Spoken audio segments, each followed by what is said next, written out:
과거를 포기했으니까 이때부터 정말 무지막지한 자유의 시간이 주어지죠.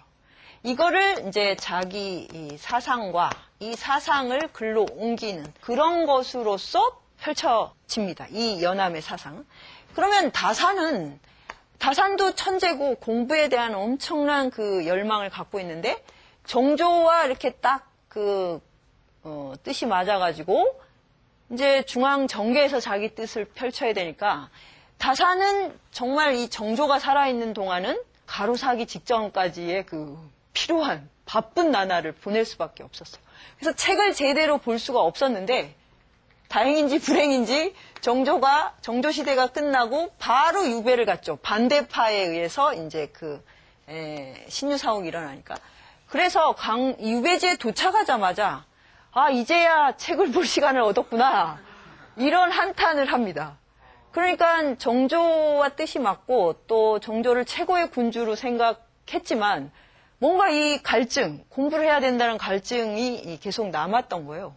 그래서 이제 우리가 다산이 엄청나게 많은 글을 썼어요. 여의당 전서는 정말 다 읽는다는 게 불가능하지 않나 생각할 정도로 많은 글을 썼어요. 그러니까 쉬지 않고 쓰기만 한 거예요. 강진에서 또 할 일도 없었겠죠. 사교도 없고 시키는 일도 없고. 그러니까 동네 그 청년들을 가르치는 거랑 글 쓰는 거, 책 보는 일만 한 거죠. 그런데 다산의 그 여의당 전서라고 하는 걸 읽어보신 분이 있으신가요? 목민심서 읽어보신 분 혹시 있으면 정말 천연기념물인데 목민심서가 제일 유명한데 그걸 읽은 분을 제가 거의 못 봤어요. 근데 그게 이해가 되는 게 정말로 재미가 없어요. 왜냐하면 목민간의 하루와 그 1년 12달을 꼬치꼬치 너무너무 자세하게 이렇게 해야 된다 저렇게 해야 한다고 쓴 매뉴얼이니까.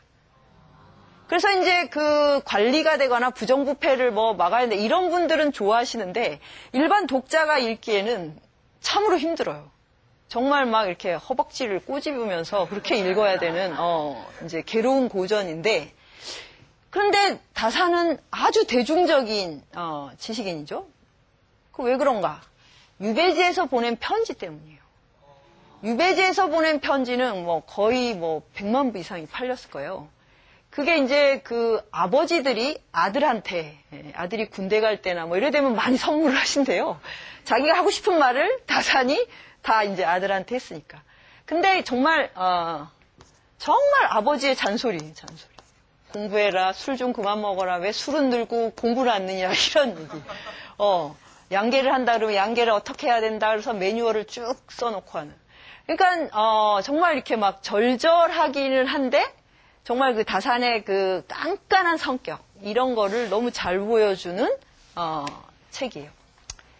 그래서 이제 이런 성격의 다산과 너무 많은 자유의 시간 속에서 정말 어떤 것도 다 이렇게 자유롭게 넘나들었던 연암이라고 하는 지식인.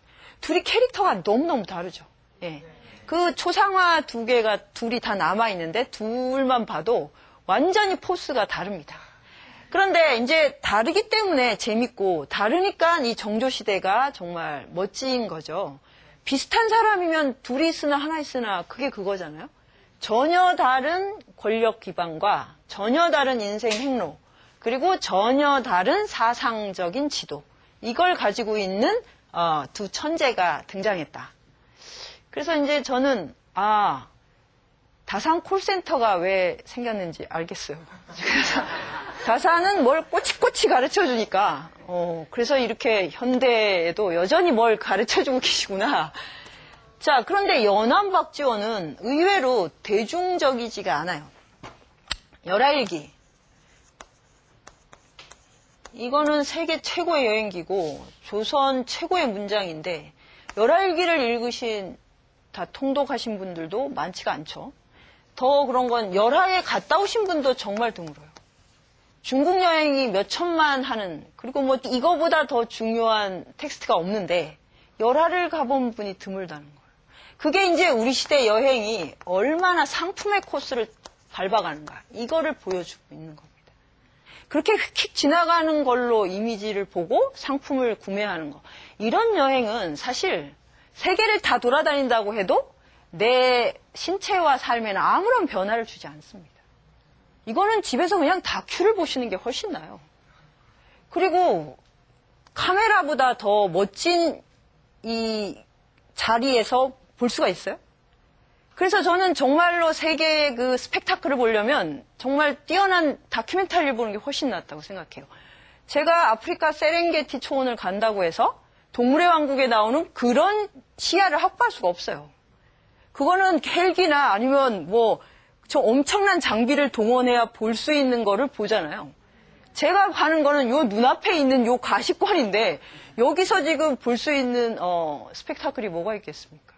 그래서 이게 진짜 해외여행이라고 하는 것도 이미지 놀이, 내가 마치 갔다 오면 대단한 것처럼 되는 것 같은 그런 하나의 상품이 돼버린 것 같거든요. 그래서 이제 이 열알기에 담긴 여행이란 무엇인가, 이것을 우리 시대에 꼭 저는 배워야 된다고 이제 생각이 드는 거죠. 일단 연암의 글 그리고 열하일기는 재미가 있습니다. 예, 이렇게 몸부림치면서 의무감으로 읽지 않아도 된다는 거.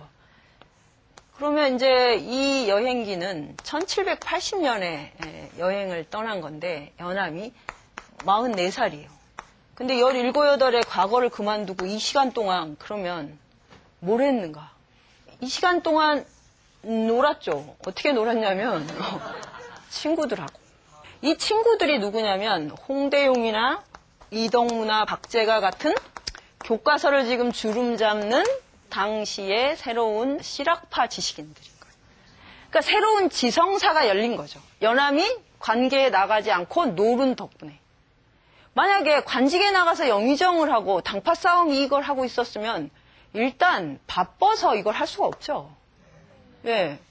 근데 그거를 포기했기 때문에 우리는 이토록 풍요로운 조선의 르네상스를 구가하게 됐다는 거. 실제로 이 친구들을 너무 좋아해서 파고다공원 근처에 이렇게 모여 살았어요. 일부러 그 근처로 이사가서. 시도 때도 없이 만날 수 있잖아요. 그래서 이제 백탑 청년파라고 이름까지 붙였어요. 밴드를 구성한 거죠. 예. 그래서 밤마다 모여서 공부의 향연을 펼치는데 이때 공부는 일단 붓글씨를 써야 됩니다.